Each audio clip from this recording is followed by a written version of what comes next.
Hello students, welcome to Lord Shri English coaching classes. Today I am providing you Hindi explanation of question answers from A Pact with Sun, lesson number 3.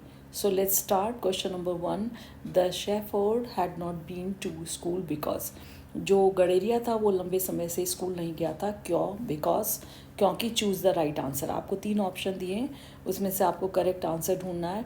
He was very poor, वह बहुत गरीब था. Number 2, there were very few schools in those days, उन दिनों बहुत कम school हुआ करते थे. Number 3, he was not interested in studies, क्योंकि उसकी अध्ययन में रुचि नहीं थी. So the answer is number 2, there were few schools in those days, उन दिनों बहुत कम स्कूल हुआ करते थे. Question number 2, who visited the shepherd one day and why, कौन मिलने आया था इस गडेरिए से एक दिन और क्यों. सो फर्स्ट पार्ट का आंसर दे रहे हैं हम. क्योंकि the king had heard much about the shepherd's wisdom end of his friendly nature, क्योंकि राजा बहुत कुछ सुन चुका था इस गडेरिए की बुद्धिमत्ता के बारे में और उसके मित्रवत व्यवहार के बारे में. He also help people to face their problem with courage and common sense, वे लोगों की सहायता करता था क्या करने के लिए, सामना करने के लिए उनकी देयर प्रॉब्लम्स, उनकी जो प्रॉब्लम्स हुआ करती थी उनको सॉल्व करने में किसके साथ, करेज एंड कॉमन सेंस, किसके साथ, साहस के साथ और सामान्य समझ के साथ. Question number 3, why did the other governors grow jealous of the shepherd, बच्चों क्यों ये दूसरे जो गवर्नर्स थे वो उससे क्यों ईर्ष्यालु हो गए थे इस जो गडेरिया था इसके विरुद्ध में. Answer, the other governors grew jealous, जो दूसरे जो गवर्नर्स थे वो ईर्ष्यालु हो गए थे ऑफ द शेफर्ड, इस शेफर्ड से, बिकॉज ही वॉज वाइज, क्योंकि वो बुद्धिमान था, एंड जस्ट टू ऑल, और वो सभी के साथ अच्छा व्यवहार करता था, वो सभी के साथ सही था. सो ही बिकेम वेरी फेमस, इसलिए वो बहुत ज़्यादा प्रसिद्ध हो गया. Therefore the king appointed him the governor of A small district, इसलिए राजा ने उसको नियुक्त कर लिया अपने गवर्नर के रूप में एक छोटे ज़िले के. Question number 4, why was the new governor called to the palace, ये नए गवर्नर को महल में क्यों बुलाया गया था.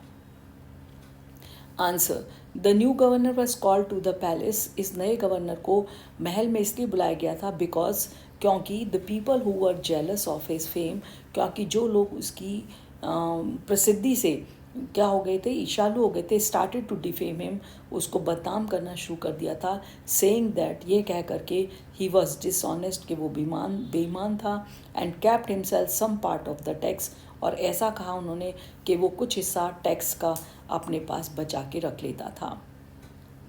Question number 5, why was everyone delighted to see the iron chest on the camel's back, बच्चों क्यों हर व्यक्ति खुश हो गया था ये देख करके आयरन चेस्ट, जो आयरन का लोहे का बक्सा था जो कैमल की पीठ पर रखा हुआ था. Answer, everyone was delighted to see the iron chest, हर व्यक्ति जो वहाँ पर था वो खुश हो गया ये देख करके कि जो लोहे का बक्सा है वो कैमल की पीठ पर रखा है. बिकॉज दे थॉट, क्योंकि उन्होंने ऐसा सोचा था, that now the king will himself see the money in the box, कि राजा अब खुद स्वयं अपने आप देख लेगा जो पैसा रखा होगा उसने बॉक्स में, एंड पनिश हिम, और उसे सजा देगा. Question number 6, what did the iron chest contain, उस लोहे के बक्से में क्या था. Answer, the iron chest contained an ordinary blanket, बच्चों उस आयरन चेस्ट में, लोहे के बक्से में केवल क्या था, एक आम सामान्य किस्म का एक कंबल था. Why did the shepherd always carry it, बच्चों अब ये क्वेश्चन है कि जो शेफर्ड था, जो गडेरिया था, वो इसे हमेशा अपने साथ क्यों रखता था. Answer, the shepherd always carried the blanket, ये जो गडेरिया था हमेशा इस कंबल को अपने साथ रखता था. As it was his oldest friend, जैसे वो उसका सबसे पुराना मित्र हो. He knew that it will protect him, उसे पता था ये उसकी सुरक्षा करेगा. If the king takes away of his new cloaks, यदि राजा उससे उसके नए वाले जितने भी बड़े जो क्लॉक्स हैं, क्लॉक्स मीन्स होता है लंबे गाउन जो हैं, जो शाही गाउन है वो उससे ले लेगा. Is it an example of shepherd's humility और विजडम और बोथ, बच्चों ये जो कहानी है ये उदाहरण है क्या, गडेरिए की ह्यूमिलिटी का, विनम्रता का, और विजडम और उसकी जो बुद्धिमत्ता का, या दोनों का. Answer, it is the example of both, ये दोनों का ही उदाहरण है ये जो कहानी है, ह्यूमिलिटी विनम्रता एंड किसकी विजडम, और दूसरा क्या है विजडम बुद्धिमता ऑफ द शेफर्ड, शेफर्ड की बुद्धिमता की। Question number 7, how did the king reward the new governor, राजा ने नए गवर्नर को कैसे पुरस्कृत किया, रिवार्ड मीन्स पुरस्कृत। Answer, the king rewarded the new governor, राजा ने नए गवर्नर को जो क्या किया उसको पुरस्कृत किया by making him the governor of a much bigger district, उसने उसको ज़्यादा बड़े उससे बड़े जो ज़िले का क्या बना दिया, गवर्नर बना दिया। Bye bye.